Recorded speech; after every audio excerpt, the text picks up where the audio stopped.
Star Wars The Rise of Skywalker is set to introduce a total of 8 new characters or more by writer and director J.J. Abrams that are going to be used in order to evolve the characters of Rey and Kylo Ren in this story. This is Mike Zero. If you guys are new to the channel, do make sure to subscribe to see future Star Wars content. Now, one of the new characters that a lot of people, including myself, am really looking forward to is, of course, the new villain/foe that is going to fight against both Rey and Kylo Ren at a certain point in time in the third act of the film.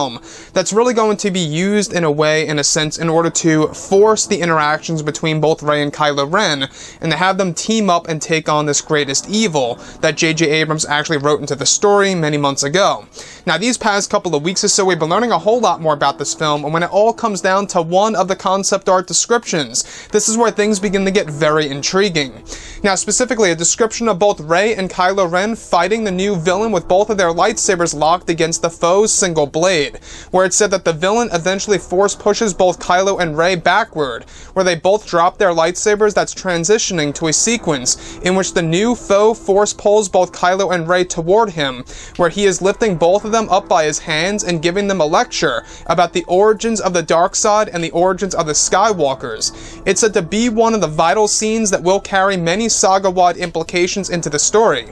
Another of which describes Kylo Ren in a defensive stance, with his lightsaber ignited, where the new foe is said to initiate a strike of Force lightning toward Kylo, where Ren is unable or able to freeze the lightning strike in mid-air by use of Force stasis, where Kylo eventually reverses the strike back at the foe, causing him to crash into a cement wall. It's described that the villain then begins to get back up and dash towards Kylo Ren, with his lightsaber blade ignited, where both Kylo and the villain lock blades again, where it's said that the foe is said to deliver a certain revelation about Darth Vader as well to Kylo Ren during the sequence. So I really want to go over a couple of points about this. Now,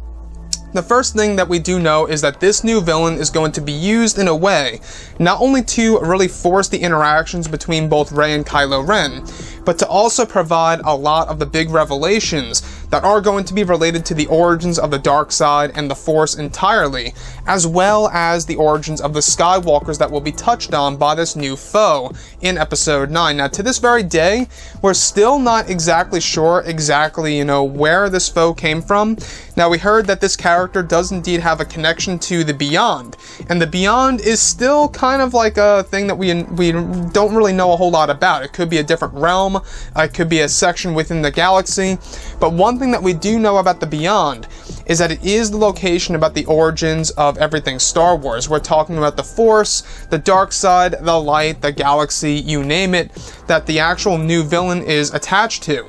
So the one piece that I do want to go over that stands out to me the most is how Kylo Ren is able to use the power of Force stasis against this new villain, where the new villain is said to use a lightning strike against Kylo Ren, where Kylo Ren is able to use the Force stasis ability to force freeze it in mid-air. You guys may recall of what you saw, Kylo Ren doing against Poe Dameron in the very beginning of The Force Awakens, where he was literally able to block that blaster rifle shot in mid-air. Basically, Kylo Ren is doing exactly that against this new villain during the third act of the movie by a strike of lightning. Now, again, like I say, there's a lot of talk out there that this new villain is either possessed by the spirit of Sidious, or is actually going to be a younger version of Palpatine. And honestly, guys, I would love either of which to be the case, because that would be a direct callback to that of Star Wars Dark Empire from the expanded universe. Now, the other piece that I do want to go over that sounds rather ruthless for this new character is where the new villain is actually said to force push both Rey and Kylo Ren away from himself, where they're all locking blades together, where they both drop their lightsabers, where he eventually force pulls both Rey and Kylo Ren, where he lifts both of them up in mid-air. And this, to me, it sounds like yet another sequence that we actually have seen before in Legends material, where, you have a 2-on-1 lightsaber duel or a Force duel,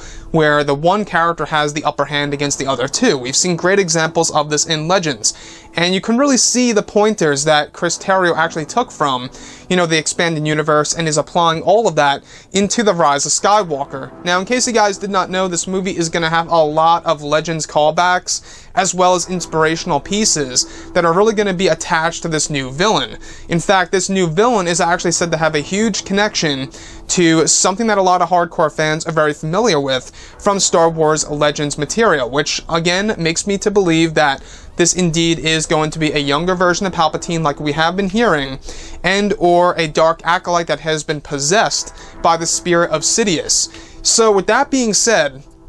when we look at this whole entire situation, where we have a 2-on-1 lightsaber duel between these three different characters, both Rey, Kylo, and the new foe, this is something that we have never seen before since the prequel trilogy era, right? And I think that's one aspect of Star Wars that's going to make this movie feel very special, and it's going to make it really feel like it's somewhat of a prequel trilogy movie, because let's face it, we never got to see something like that in the originals, and we never got to see any of things like this in The Force Awakens and or in The Last Jedi, which will be explored in Episode 9. So anyways, guys, drop a comment below. Let me know what you think about all of this in the comments, and if you guys did enjoy the content for today, do make sure to drop a thumbs up on this video to support the channel. I thank you all so very much for the kind support, and I'll catch you guys next time.